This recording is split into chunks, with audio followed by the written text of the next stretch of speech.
Science class में आपका स्वागत है। बहुत बहुत 10th साइंस में देखो हम कर रहे हैं 2025 का सीओ सेट का। और क्वेश्चन जो लोग मेरे साथ हैं वो समझ रहे होंगे कौन से क्वेश्चन अब सब कर पाएंगे, क्योंकि हमने पहले भी क्वेश्चन कर चुके हैं। और क्वेश्चन कौन सा कर चुके हैं?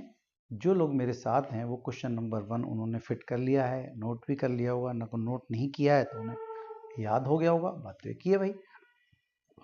आप मेरे साथ रहिएगा, मैं आपको बारी बारी से अपडेट कराता रहूँगा। और आजकल मैं पोस्ट भी कर रहा हूँ क्वेश्चन को। जो क्वेश्चन इंपॉर्टेंट हैं वो शाम को निश्चित ही 7 बजे पोस्ट हो जाता है। और आप पोस्ट पे जाकर के देख लें कौन सा, जब टिक करेंगे तो आपको पता चल जाएगा कि हमारा आंसर सही है या गलत है। ठीक है, कल भी हमने क्वेश्चन दिया था, परसों भी क्वेश्चन दिया था, और वो बने रहिएगा साथ साथ। आंसर को पोस्ट करते समय या तो सब उसमें कमेंट बॉक्स में लिख दीजिएगा, और नहीं भी कर सकते हैं तो आप चाहे जैसे आंसर दे सकते हैं। ठीक है, पहला क्वेश्चन है दृष्टि दोष कितने प्रकार के होती है। हो गया, पहले का फर्स्ट भी कर लिया, सेकंड भी कर लिया। दो दो नंबर के क्वेश्चन आ रहे हैं, छोटे क्वेश्चन आ रहे हैं। मजे की बात ये देखो, इसी तरह से दूसरे के दो भाग हो गए। आपकी सीधा सीधा पूरा 2 नंबर का दूसरा क्वेश्चन पूरा 4 नंबर का नहीं है, बल्कि दो करके क्वेश्चन इस तरह से आ रहे हैं। हमने दोनों भाग ये इसके कर लिए। और आज करेंगे हम तीसरा क्वेश्चन, प्रेरित धारा से क्या तात्पर्य है, इसकी दिशा ज्ञात करने के लिए आवश्यक नियम क्या होते हैं। और दूसरा है, एक सीधे धारावाही चालक के कारण उत्पन्न चुंबकीय क्षेत्र का चित्र बनाकर, वाह वाह, चित्र बनाकर चुंबकीय क्षेत्र की दिशा का नियम भी लिखिए।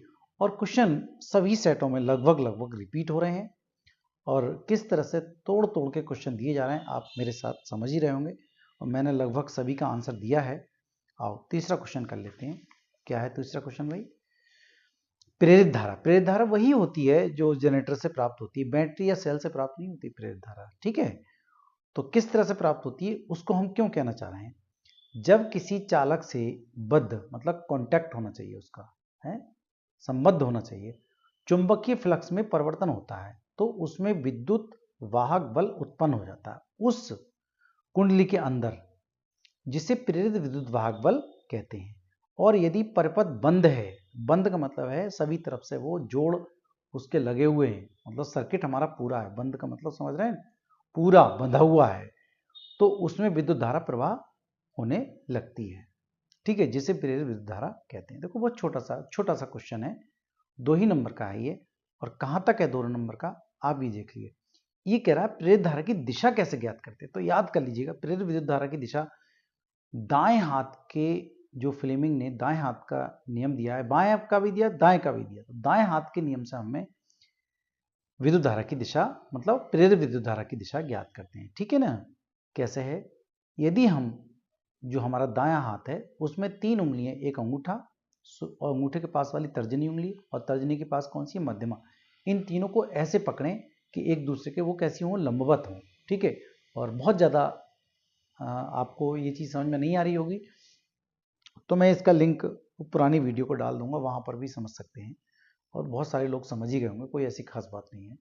क्या है, यदि हम अपने दाएं हाथ का अंगूठा और उसके पास वाली तर्जनी उंगली तथा बीच वाली मध्यमा उंगली तीनों को एक दूसरे के लंबवत फैलाएं, तो अंगूठा और चालक, तो अंगूठा जो है वो चालक की गति को तथा तर्जनी उंगली चुंबकीय क्षेत्र बी की दिशा को प्रदर्शित करती है या करेगी, तथा बीच वाली मध्यमा उंगली प्रेरित धारा को दर्शाएगी या प्रदर्शित करेगी या इंगित करेगी। तो ये इस तरह से आपको दाएं हाथ भी बनाना है। ठीक है, ये तो है अंगूठा और उसके चुंबकीय क्षेत्र, ये तर्जनी उंगली, तो इसके इसके बीच में 90 अंश का कोण होगा और इसके इसके बीच में 90 अंश का कोण होगा, तो ये धारा की दिशा को बताएगी। और इसी की वजह से अगर हम रखते हैं चुंबकीय क्षेत्र की तरफ, ये रखते हैं तर्जनी उंगली और अंगूठा रखते हैं चालक जहां से गति करता है, जनरेटर चलता है ना, चलता चलने की दिशा में ये रखें, तो समझ लो बिजली की जो डायरेक्शन है वो ये बनेगी, ये बनेगी बिजली की डायरेक्शन। ठीक है, ये आपका 2 नंबर का क्वेश्चन इस तरह से पूरा हो जाता है। दाएं हाथ के नियम के अनुसार हम प्रेरित विद्युत धारा की दिशा ज्ञात करते हैं। आइए अब अगला कर लेते हैं हम तीसरे का सेकंड क्वेश्चन। देखो तीसरे का सेकंड क्वेश्चन है,